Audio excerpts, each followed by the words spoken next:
Right, so welcome to episode 10 of the Dauntless discussion. And today we're going to be continuing to take a break from talking about the big 2.0 Dauntless Awakening update. During the past kind of year or so, as I've been doing this podcast, we're primarily focused on this big update. However, when the Dark Harvest event started, I decided to kind of put it to the side a little bit. There wasn't too much new information, and I figured focusing on the game as it is just now is something that not many people are doing, so that's exactly what I wanted to do. So the past, the present, and the future of Dauntless is what we're going to be talking about, and I'm very, very excited because today we have Glitchiz. Am I pronouncing that correctly? Glitchiz. Yeah. Yeah. We have Glitchiz on the show. Very, very happy to have him join me. I think, as I've said just before we started recording, his channel was my go-to for all the Dauntless information, Dauntless builds, Dauntless updates. Before I was very well informed, and before I could even be bothered checking the official Dauntless website for any new information, this guy was my go-to, the channel that I checked out more than anyone. So I'm really grateful to have him join the podcast. Yeah, welcome. Thanks for having me. Pleasure. Yeah, brilliant. So, as I said, the way we usually do this podcast is it's great to know. I like to combine and get all the people, all the content creators that we still have for Dauntless, everyone who has the information, the veteran players, together, and we talk about this game that we have enjoyed. So it would be really great to just learn a little bit more about you, if that's all right. Yeah, sure. Geez, where to start? So I consider myself still like pretty new to YouTube. It's only like a couple years old, and even the few years I have been doing it, I was like on and off here and there a little bit, but there was like a turning point where I started taking it more seriously.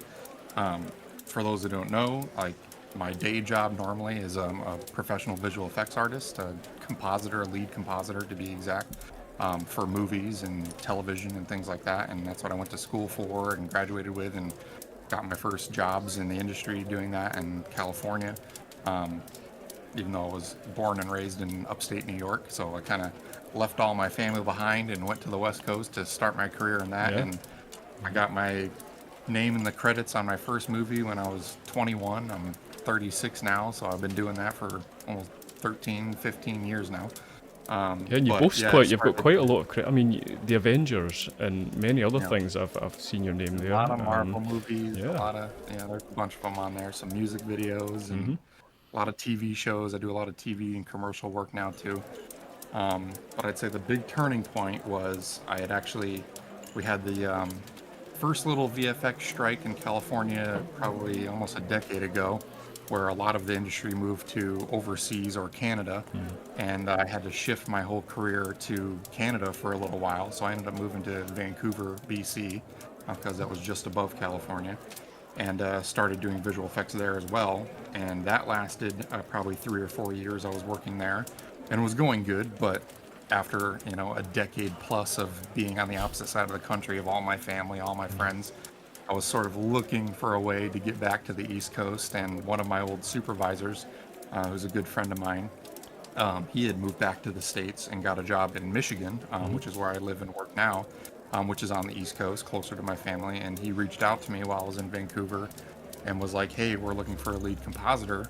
Would you mind packing your things and coming back to the States?" And I was like, "Yeah, sure. It'll be closer to my family." So they were kind enough to give me a nice relocation package and actually paid for me to transfer all my stuff from the West Coast all the way to the East Coast. Fantastic. And kind of started my VFX career back up in Michigan, closer to home, which was cool. And everything was going fine and dandy there for a good 4 or 5 years, until all of a sudden this thing called COVID happened.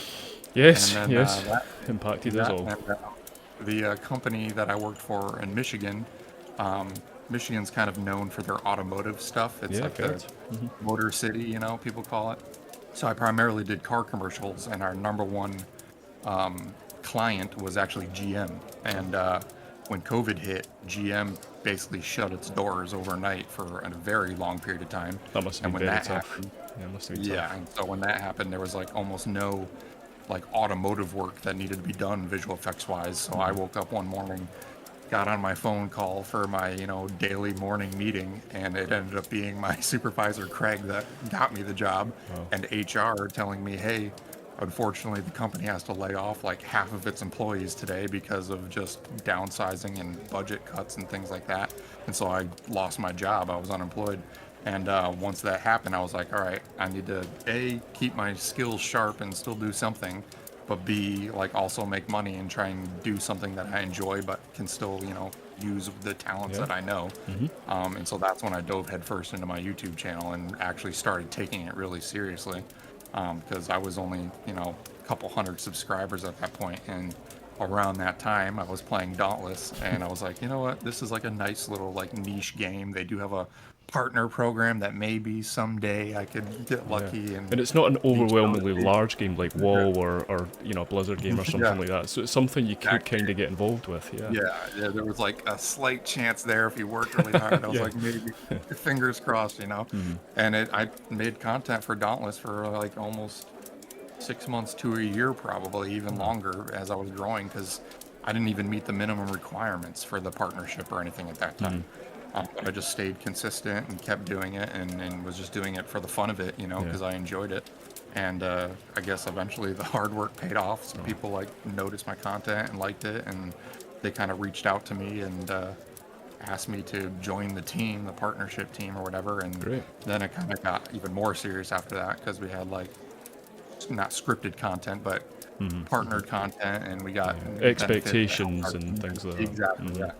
And we got benefits that like helped our communities, so that in turn like helped grow my Discord channel some more as well, and got some more dedicated followers that enjoyed the content. So we kind of just snowballed, and everything kept on rolling. But it took me losing my job and becoming unemployed in my normal day job to start taking it seriously and see like normal growth when I was like making videos regularly. But now it's like I'm doing both, and it's almost hard now because I'm like trying to juggle my normal day job, but I've grown to the point where people are expecting me to still make Yeah, YouTube yeah. content as well, and I'm like trying to do both at the same time, which is a little crazy, but it's still fun. Good. I love Yeah. editing, and gaming's always been a big hobby of mine. So I figured if I'm gonna be playing it anyway, I might as well hit the record button. Yeah. So I'm just trying to make the best of it. Yeah, fantastic. Yeah, thanks for sharing that. I think it's crazy how much COVID has actually impacted so many people in so many different lines of work. I was a hotel manager when COVID came along, and naturally the hotel shut. We lost our foreign tours, and I didn't work for about 6 months. It really interfered with my life. And we had Crazy. Shireen plays on the show. We had Swift and Deadly, who had very similar circumstances and very similar difficult situations going on. And it was actually Dauntless in a way. It was a game that it still resonates with them because it was a game they played during these difficult times, and it was a game that helped grow their channel. So it's a game that, although there has been a content drought, and although it's going through a difficult time just now. It certainly is, despite all the things that are on the horizon. It's something that we've clung on to because of how it's resonated, and how it helped us through those difficult times. And I have to say the same for myself. So no, thank you so much for sharing that. As I said, it's a real honour to have you on the show. You were my go-to channel in the early days when I had absolutely no idea what I was doing when I started playing Dauntless. I think you only had maybe, I want to say 1,000 or 2,000 subs when I started watching you, so it just shows how much you've grown over the years. And I know you're playing bigger and more exciting games now, but it's good to see your channel just flourishing. It really is. So if you've got to have heard of Glitchiz already, if you've heard of my channel, but if you haven't, get over there, get subscribed. I'll leave a link in the description, of course. But yeah, let's get started. You don't have to do that, but it's appreciated. Thank you. Very good. So, And we will be making a return. good. There is. I know you said that despite the things on the horizon, there is some cool things coming. So hopefully we'll be able to jump back into it, and we'll be able to experience some of this cool content. Hopefully coming here soon. Oh, for sure. Fantastic. All right, so the past, present, and future. And as I said, I'm taking a little sideline from the big update for the most part, but we'll still touch on it here and there. So I guess focusing on the past to begin with. So Dauntless, I started playing Dauntless when the first Hunt Pass came out, I think, back in old Ramsgate, 2018, I think it was. Originally, I wasn't too interested in the game, and then it was when it launched on Nintendo Switch. Actually, I picked it up and started playing it. That was when I started playing it. And my God, it's changed so much over the years. What about yourself? When did you play the Yeah, early beta? I Or? played really early on, kind of when they first had that one little update that was like, I guess it had been around a little bit before that. It just wasn't well known, and I can't remember which update it was, but I don't know if they like budgeted a little more towards marketing or something, They but they must had have this done. one little burst where we got a ton of people like really early on, Yeah. and I was kind of on that initial wave. I wasn't in the very beginning. I didn't Yeah. hear all the like beta and early stuff, but I did get into it when it was pretty early on for sure. Yeah. Um, I mean, but it seems like I remember the servers crashing. It was that busy at one point. I remember when it yeah, launched on Xbox, PS4, the game, there was too many players to begin with. So much so that it maybe deterred so many players because they couldn't get into the servers. So, yeah, long time ago those now. were the days. Yeah, those were the days. Yeah. So, I mean, I guess what was it that kind of interested you in the game? Had you, Monster Hunter? It gets compared to that quite often.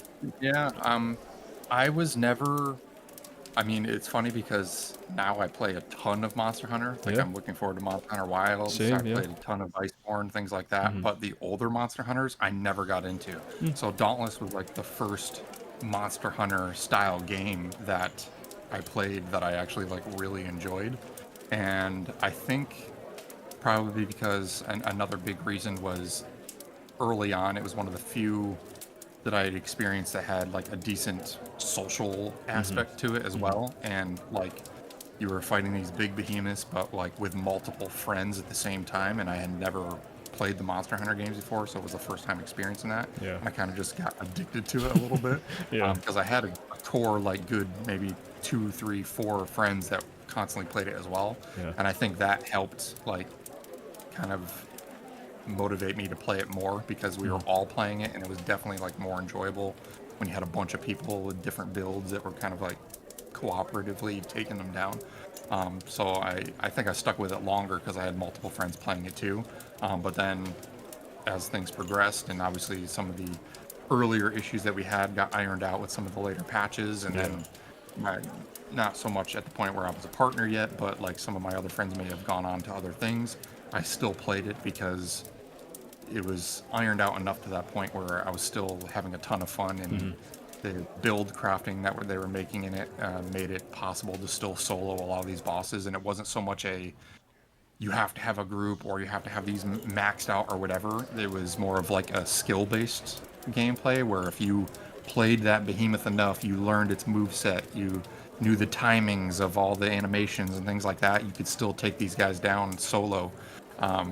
As long as you just like took the time to learn their move sets and things, which I appreciated because there is a lot of times where I'm playing by myself. So to be able to take full advantage of all the aspects the game had to offer, Yeah. but still be able to do it by myself was really, really cool. So I think that was another reason why I stuck around for a while, because it kind of motivated me to kind of like perfectionist style learn every behemoth, Yeah.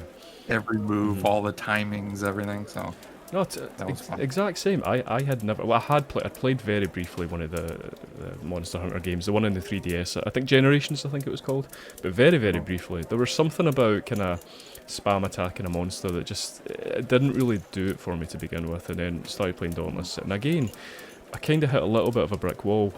I was looking for more, than just attacking a behemoth over and over again, killing that behemoth, doing the same, going back to Ramsgate. But like you said, it's eventually you build in almost a muscle memory of how the animations of the behemoths, the recoils, all the little bits and bobs that make them unique, and it becomes almost addictive in a sense. It became something that, like yourself, I wanted to. I was a perfectionist. I wanted to complete everything, and then I kind of thought the game was a little bit linear and I wanted more from it, and then obviously the Reforge update came out, and I know that kind of split the base quite a lot, right down the middle, I would say.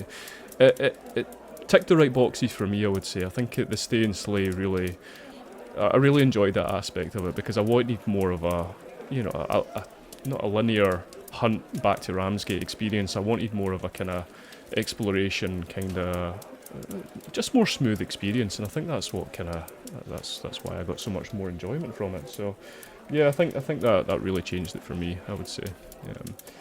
There's obviously been a lot of updates through the years. You know, we've had Reforged, we've had Ramsgate, the old Ramsgate, which was destroyed, and then we had the new Ramsgate.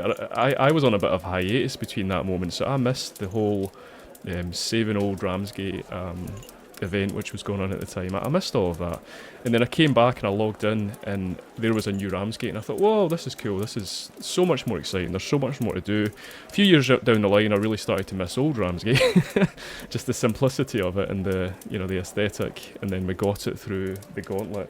So I guess my question would be, what's an update or an addition or something that you have really enjoyed from the game in the time that you've played it? I think my favorite update, at least of what we've gotten so far, was probably the Reforged one, just because having, I don't want to say mastered all the behemoths at that point, I was looking for something that kind of gave me a reason to, like, stay on longer and hunt for, I don't know, like, achievements and things like that. And so with the revamp to, like, the Slayer's Path with all the additional upgrades, the ability to, like, reforge your weapons, like max them out and then reforge them again to the get a bonus Skyrim perk skill kind tree, of. I call it. The Yeah, Slayer's yeah. Path, the So like Skyrim skill tree. Yeah. once you kind of like crafted your weapon in the old Dauntless, you were done. I mean, you got the max level. It was good, and then with the whole new upgrade mechanic, you would kind of, it gave you, it was almost like prestiges in Call of Duty. You'd max out your weapon, and it would give you an excuse to kind of hit the reset button and experience the lower quality content that you never really bothered with anymore again, and give it like a little bit of a refresh type of deal, and an excuse to play that lower level enemies that you hadn't seen in forever again. Well, it's true, because you'd reach the And max level and the hardest exactly. islands, and that's where you would spend all your time, whereas when you reforged, you went back to the easier ones, and you're right, you got to explore them more, so it was good. Yeah, so that was one big thing, and then I think the other big thing was they revamped like the behemoth like catalog there. Yeah. There was a lot of achievements you could get for there to just get the biggest score on your name tag type of thing. So that was another like hunt that people were grinding for. I'm not sure if that was when were they introducing crowns, all the new crown cosmetics. They must have, at that did they do point? that? Did they do that when Trials launched? I can't remember exactly, but it must have. They must Yeah, have there was, like, coincided. Yeah. I feel like in Reforged, because they had it in the when they added it for escalations, they made a new specific one for each escalation type, I think, right? That's right. Okay. Oh yeah, So you're right. they Yeah. overall, they just added a bunch of new like mechanics and things to like hunt for in the late game if you had already done everything prior. Yeah. Which I appreciated. It just gave us a new reason to play again, which we hadn't had before. Obviously, we've had a couple updates since then, which had some new content, but if you're already late game, for me, those like smaller ones was like, oh, cool, I'm playing through it, I'm experiencing it, this one-off like new piece of content or whatever, and it was kind of like a one and done type of deal. Whereas Reforged, compared to those, there was like a lot of game-changing mechanics that came with it, Yeah. which it is really was. ultimately what I'm hoping these like new upcoming updates with this big change here in the future. Yeah. Is going to have that similar feel, like from testing and things like that. Some of the stuff that we've seen, there's like some big changes coming along that I'm hoping will give that same vibe to bring a lot of those people back. Here's hoping. love- Here's hoping. We'll get to that later. Obviously, I mean, I've seen a lot, and obviously I've been covering a lot, and the dev leaks and the dev blogs and the closed beta. I mean, as I said, we will talk about it later, but there is a sense of some people are very excited about it, optimistic about it, and some people are a little bit disappointed almost. But then you can't please everyone. You can't please everyone. So we'll see how that goes, I guess. I guess there's been obviously a lot of behemoths added in the past. You know, I think my favourite addition's probably Phalanx. I think was.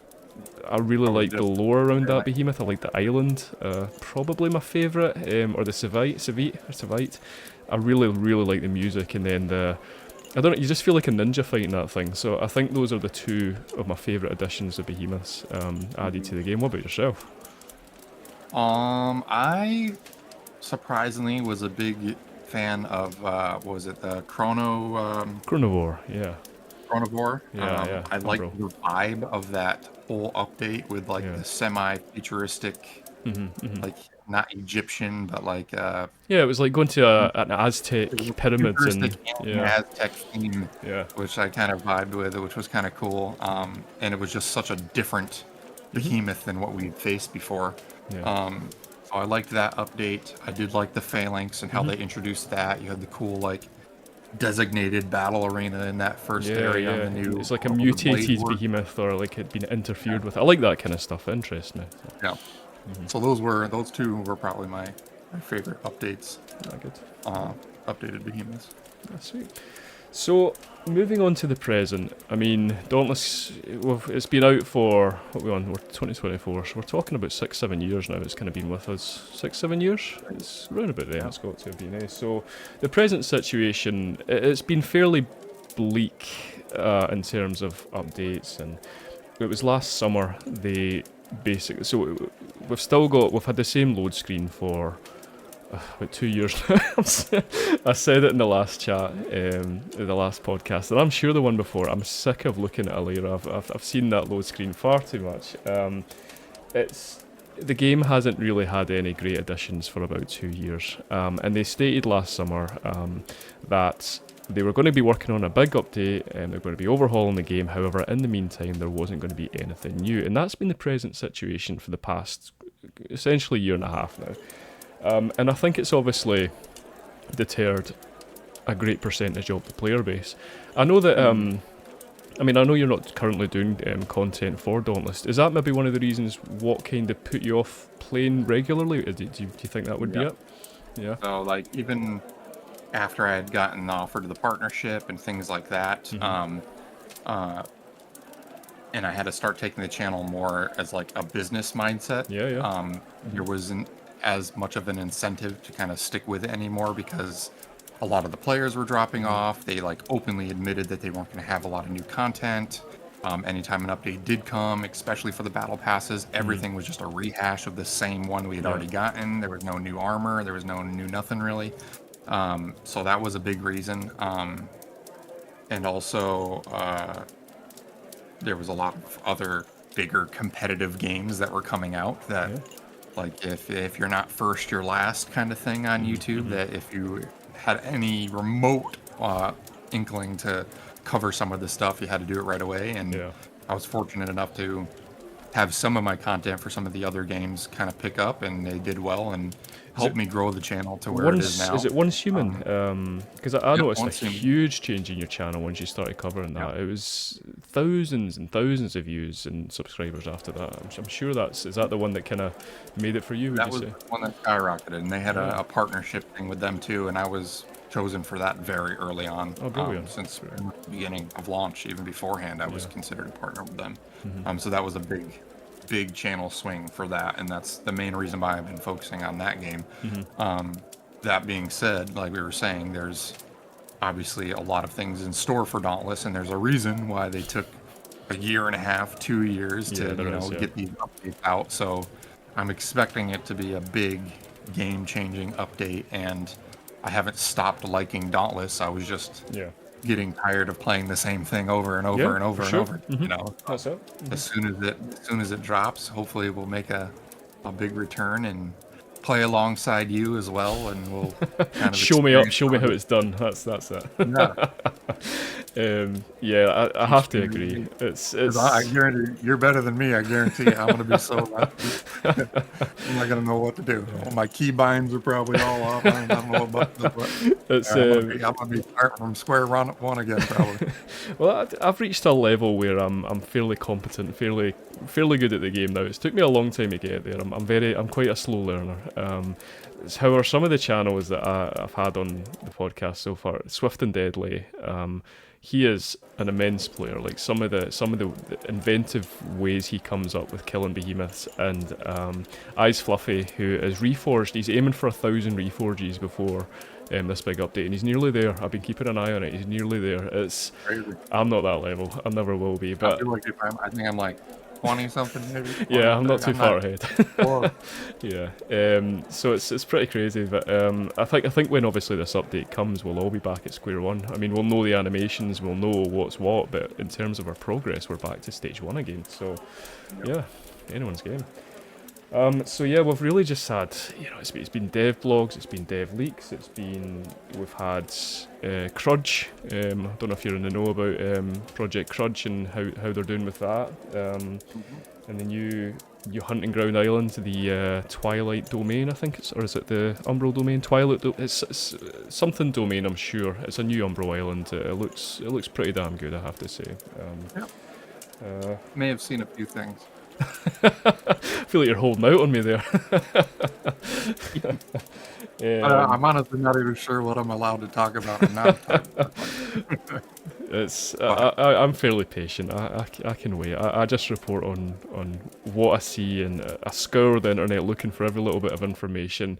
I wonder if Kazakh, obviously all the leaks that Kazakh shares. I mean, it's obviously he's okay to do so, but you wonder if he gets into work the next day and they're like, for God's sake, the amount of yeah. information he I'm shared. also wondering if maybe some of that is planned too. It's Like got to be. like how Ryan Reynolds intentionally leaked Deadpool type of thing.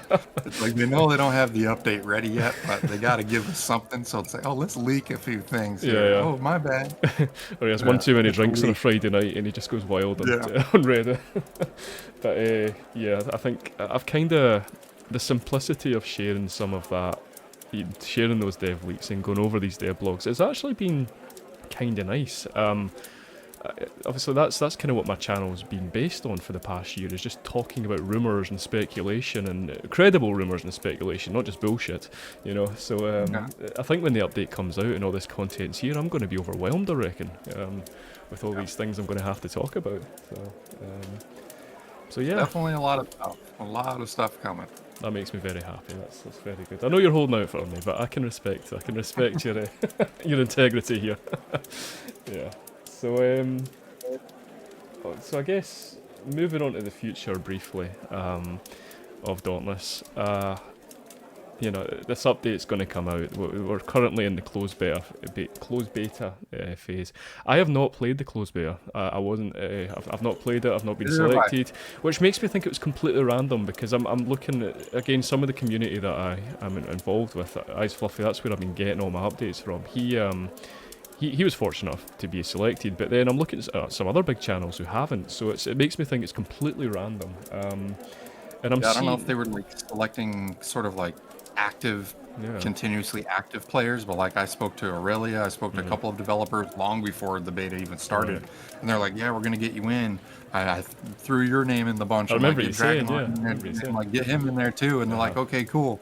And then all of a sudden it started, and I'm like, "Where's my invite? I haven't gotten anything. I'm wanting to test this out, make content for it, and make a bit of Maybe a it is return or players whatever." then. It could be players, because again, Yeah, Ice cool. Fluffy, he's the one that's reforged it. He's aiming for 1,000 reforges, so that's a hell of a lot of game time. Makes I you know. think. And so yeah, like I was talking on the Discord. I don't know if it was the partner Discord or the regular one. Yeah. And from what I read, they did it almost like in waves. Yeah. So they had like a big wave of the first bunch of people that were going in. They're like, "Oh, we're gonna get another wave of people, and they're gonna get another wave of people on." And then the second wave never really came. And they basically, from what I read, it was like all the feedback you guys gave us was going to like be like game-changing updates that we wanted to get in as soon as possible, and the deadline was coming. Yeah. So they're like setting up all of these beta test accounts takes a lot of our like manpower time, and we would rather focus on ironing out all of those issues that you guys that were testing it pointed out to us, Sure. like, and prioritize that. So not as many people I think that wanted to get in got in, but on the bright side, they did get a ton of feedback, which will hopefully in turn make that final release like way more polished, which I'm totally okay with. If I didn't get Yeah. in, I've got plenty of other content Oh I can yeah, make if I need to. It would have been cool to test it out and stuff, but that being said, you're saying like I'm holding back. I do have access to like the partnered test or whatever account, which has even more crazy stuff, which wasn't even in the beta. Right. So I have been able to see some things. The only downside is you can't record or upload any information on that particular server. So I've still been able to see it, but I can't talk about it. I haven't been able to upload or record anything about it.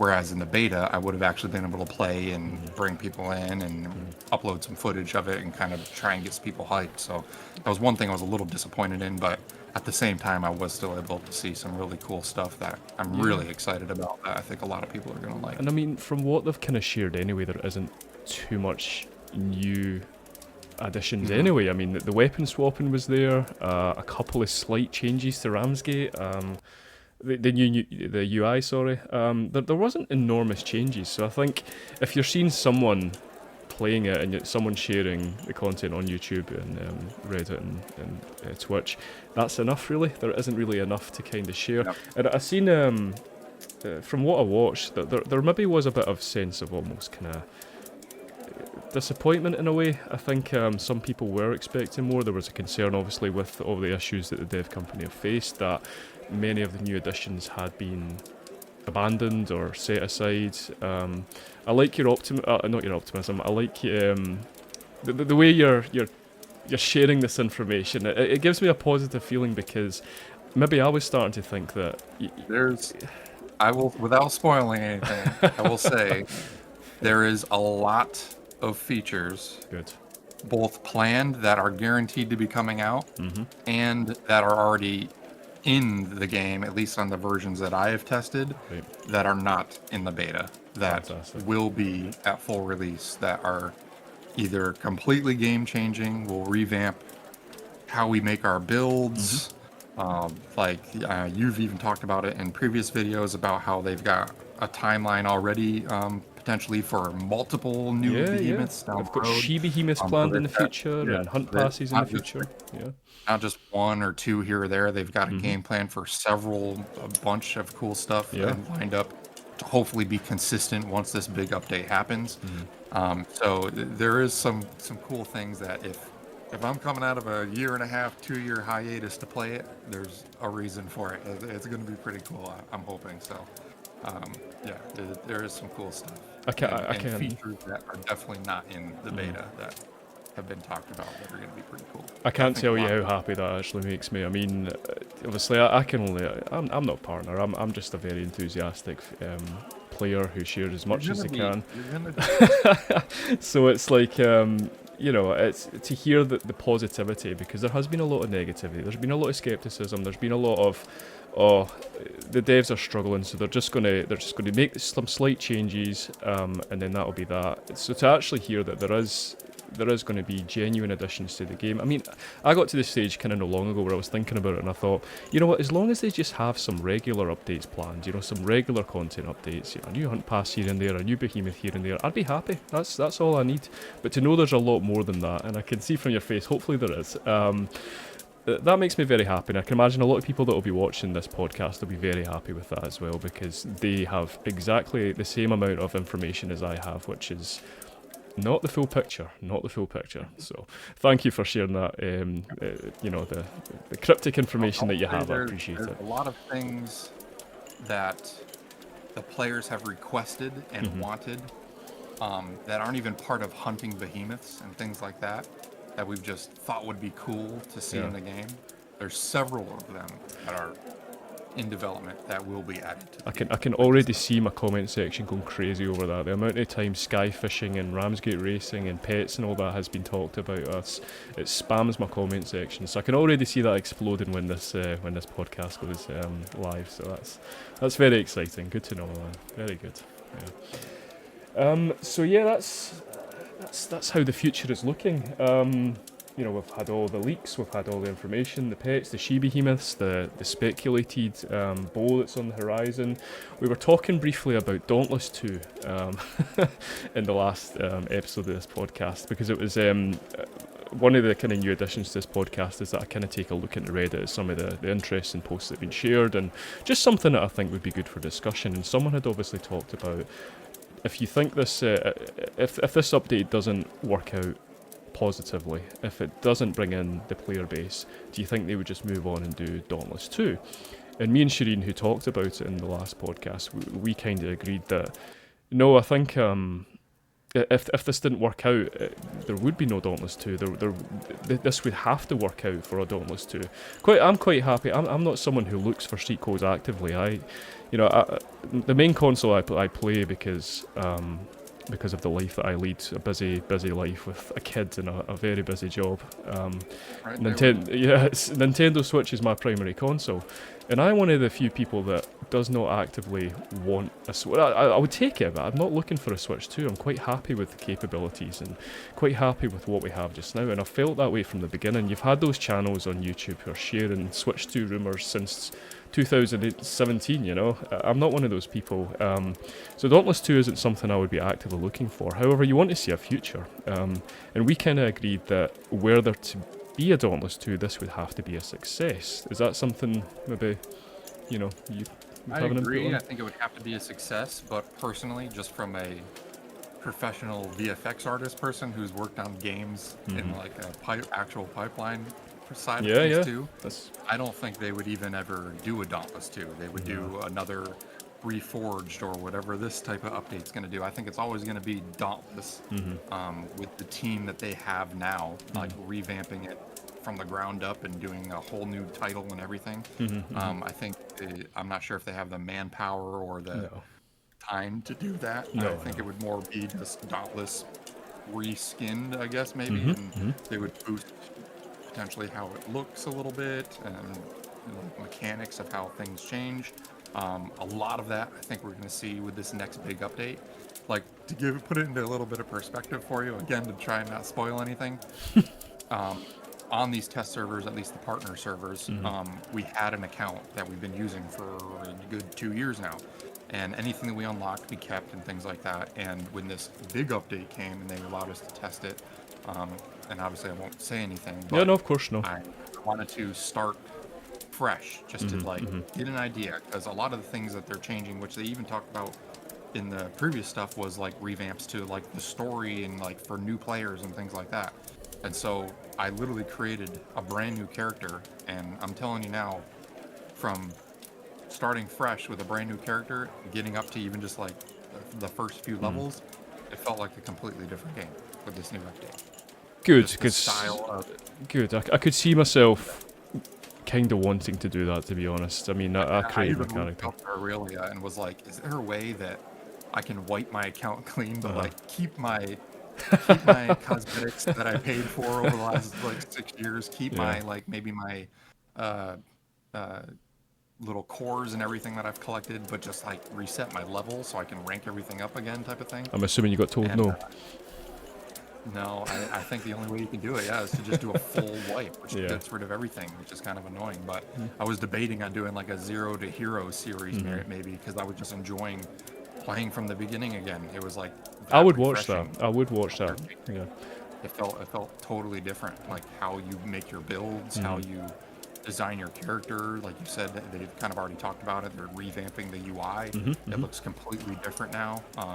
So like the main things when you're running around, like some of the islands and like maybe Ramsgate itself might seem very familiar, but once you get into it and you experience like how everything is built now, how everything is leveled up, right, and things like that, it feels completely different to me, which I'm actually super happy about. So I'm looking forward to the big update, and that's one of the main reasons why I'll be coming back, is because it definitely felt like a nice, long-awaited refresh. And even in the test stuff that I was trying, there was still features that were talked about on the partner Discord that were intended on being added that weren't even on that test server. So we weren't like, I felt refreshed just playing the few things we had access to then, and they're saying there's even more on top of that. So it looks like there's going to be a lot of cool things to look forward to here in the future. That's Are pretty exciting. So that's really exciting. I'm hoping a lot of people come back. It's some of the best experiences I had is when like you logging in, especially during like holiday events and stuff like that, and Ramsgate is just filled with people.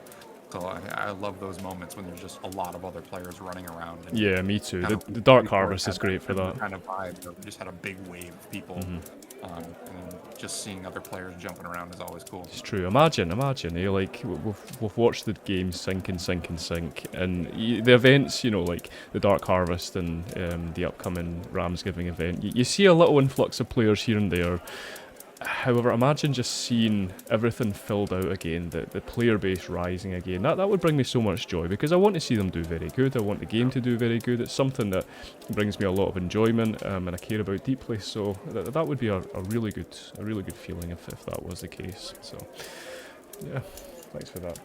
So that is the future of Dauntless just now, as I know it.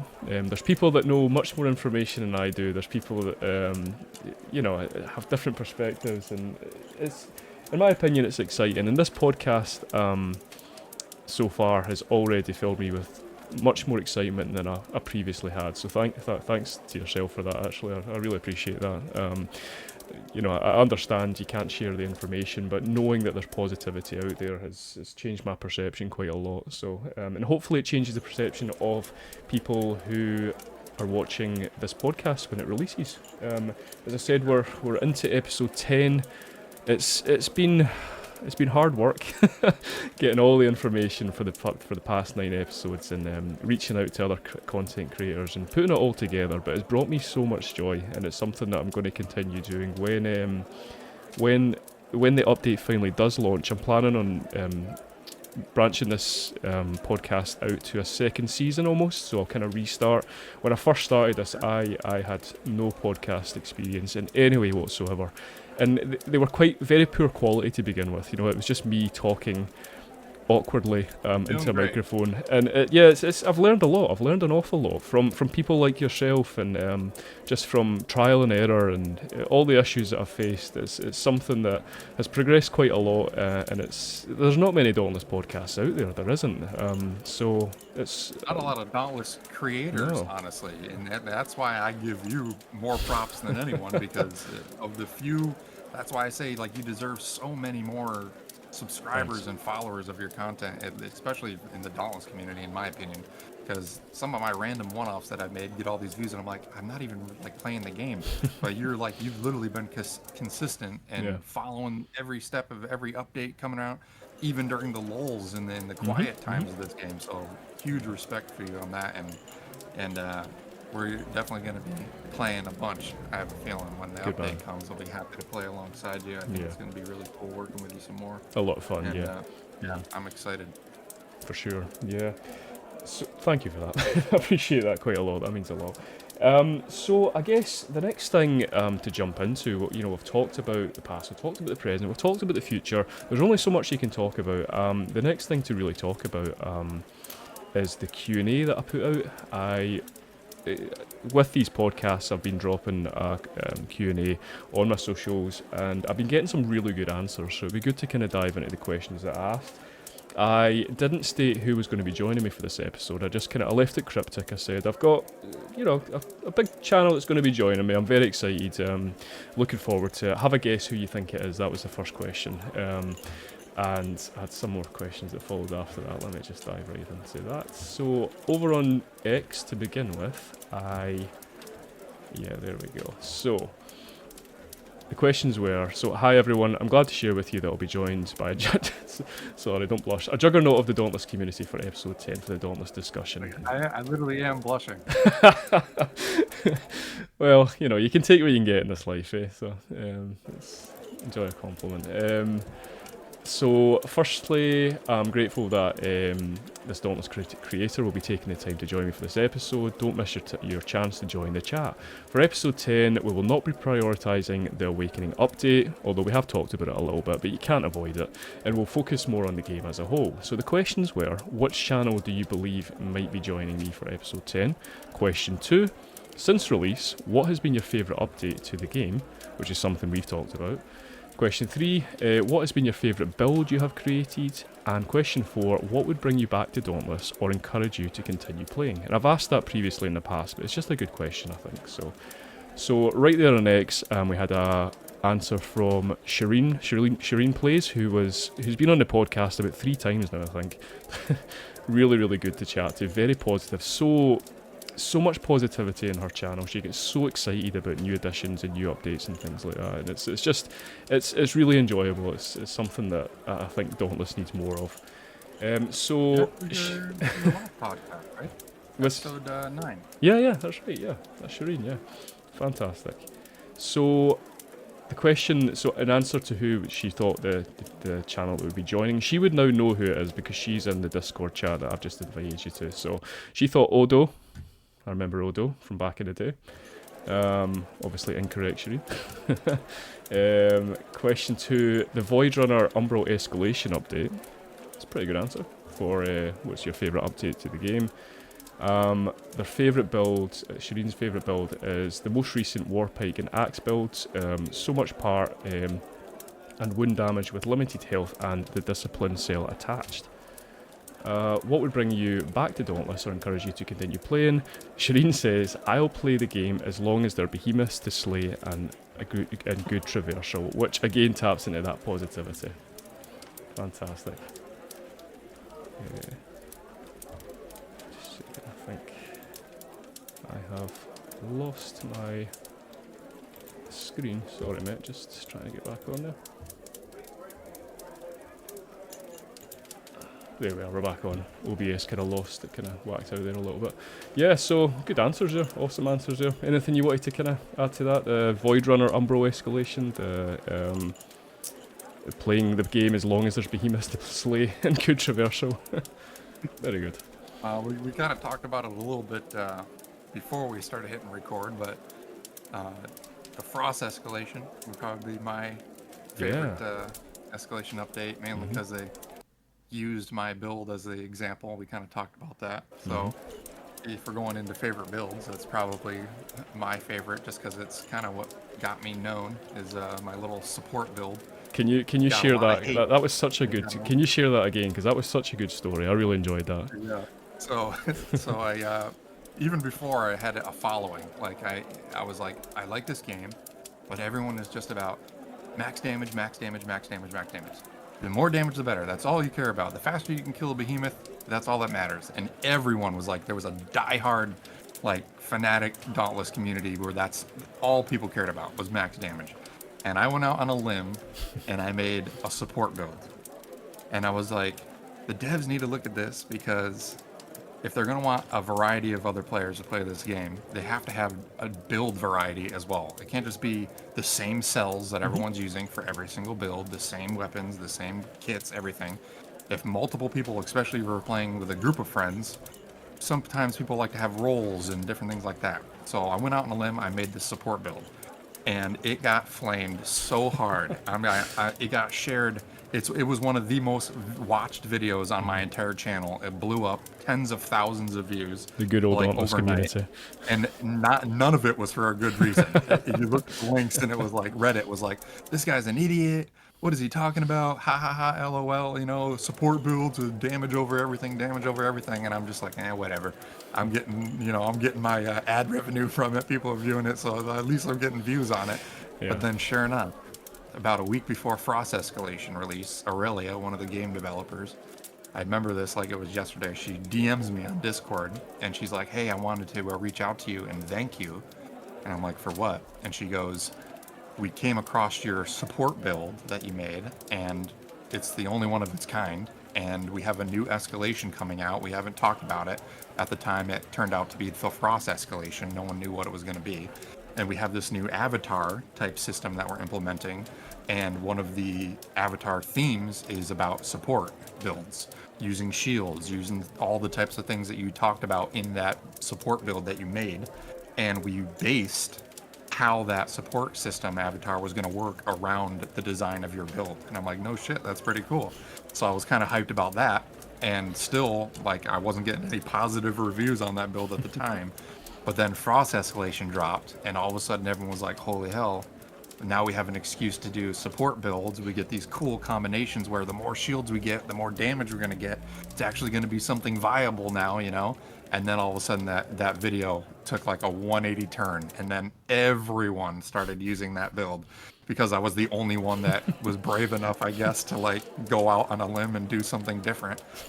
So that was kind of like the turning point, actually, for my whole Dauntless channel, was like taking a risk on that one video of something that no one else had done yet, and it just turned out to work for the better, and the developers designed a whole avatar around it and kind of got way more traction. And now I use the shield, Iceborne, extra damage type builds all the time. That people use it in combination with all different types of weapons now. It's like a normal thing.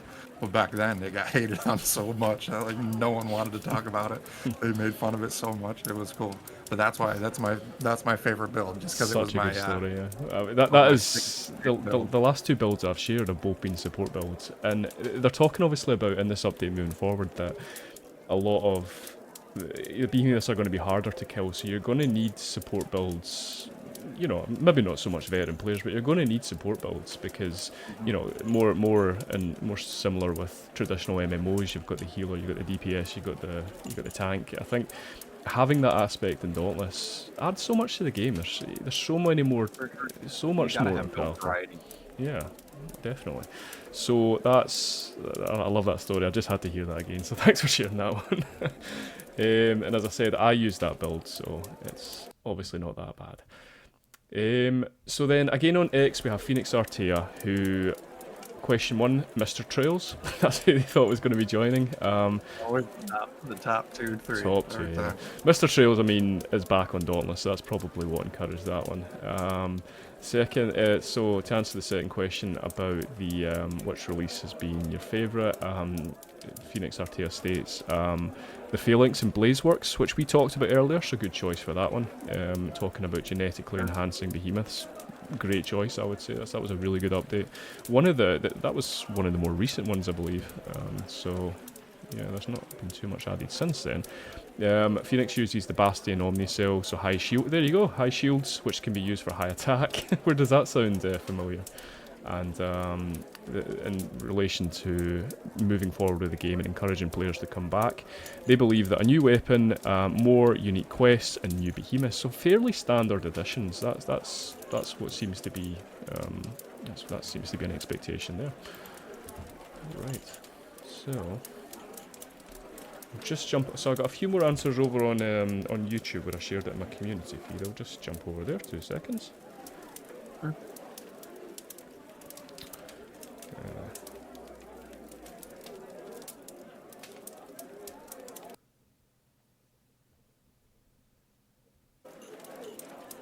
There we go.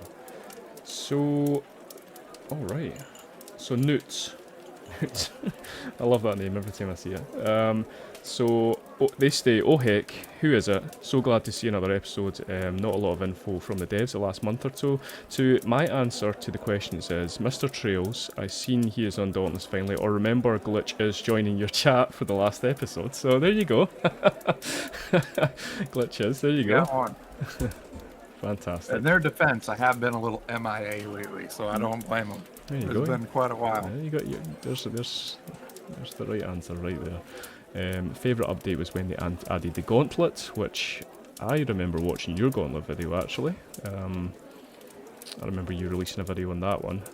They enjoyed going back to their old Ramsgate home.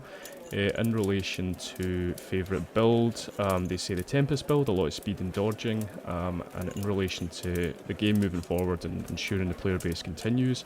A new weapon for sure, obviously we've had rumours of that infamous bow they've been talking about, and just regular updates with behemoths, hunt passes and maps and things like that. Yeah, fairly standard. Good answers. Yeah. I think, we've got Limestone Owl who states they would like to see escalations and Omnicell updates. They were a banger, so yeah, I don't know if they have talked about any new escalations. I know the neutral element has been phased out, so I can't imagine there'd be an escalation for neutral. Unless they added a new element. We talked about in past episodes about a new element. We talked about water elements, but we didn't actually think it was going to happen. Do you think any new element would be added to the game at all? Not anytime soon, I don't think. Yeah. Yeah, I don't it'd be think so. cool if they added another one, but Sure. it's pretty well rounded at the moment. I'm curious what type of a new element they would add if they did add one. Well, we thought we were talking about water because obviously they were talking about what was it? The deep sea hunt pass is going to be the next hunt pass, of course. So we were talking about a new element of water to coincide with that. Didn't actually think it would happen, but it was just interesting to talk about. So yeah, and the final answer, and a perfect way just to round off this podcast episode, which has been completely awesome by the way. Not sure about question 1, not a clue there. Question 2, they say the Reforge was their favourite update. Their favourite build is the Revenant Omnicell build, of course that high damage, high risk, high reward build, and ongoing content would probably help the game a lot. The devs leaving it without anything for so long has caused a lot of damage. I don't like ending it on a negative, but I can see where they're coming from. I think it's sometimes out with our control. There's so much time and effort has obviously gone into this big update. Coinciding with new content along with that would be very difficult, I would imagine. Yeah, and to kind of twist that into a positive, there's definitely a reason why there's been as long of a lull as there has been, and it's because there's a lot of things that are coming. So I obviously can't talk about it again, but there's definitely some things worth getting excited about. I know I was excited about it, having not played in almost a year.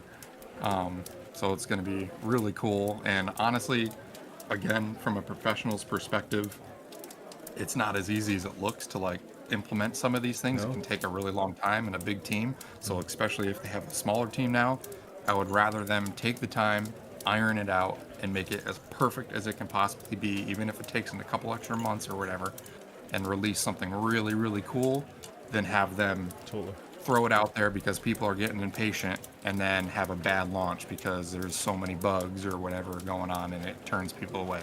Because like you said, this has got to be a good update or they're going to be in trouble with this game, in my opinion, especially taking into consideration the fact that after the split, they have other IPs that they're working on too now. So it's not like Dauntless is their only thing they're focusing on anymore. They need it to do good if they want it to continue, which I think it will. I think what we have coming down the pipe is going to be very promising.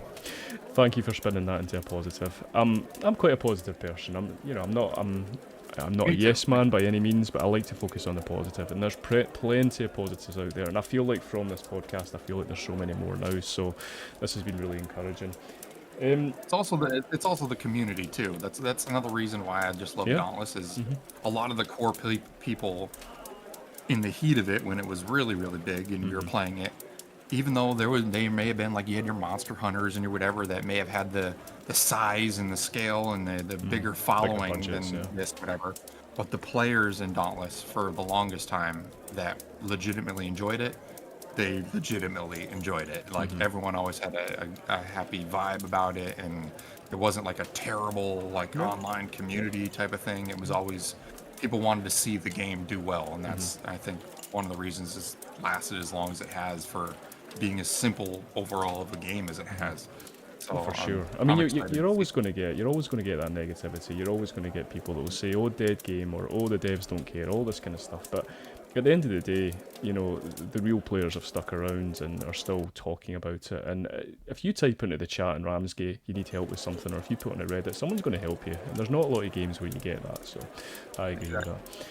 Well, I think this is a perfect place to end this. It's been nearly an hour, a bit more than I said it was going to take, but there's just been so much to talk about, and I genuinely feel so much better moving forward after talking to yourself. You've not shared anything you shouldn't have, and I appreciate your integrity there for sure. However, you've given me a lot of positivity to look forward to in the future, and I do appreciate that. So thank you so much genuinely for joining me for this episode. I'm really looking forward to this going live.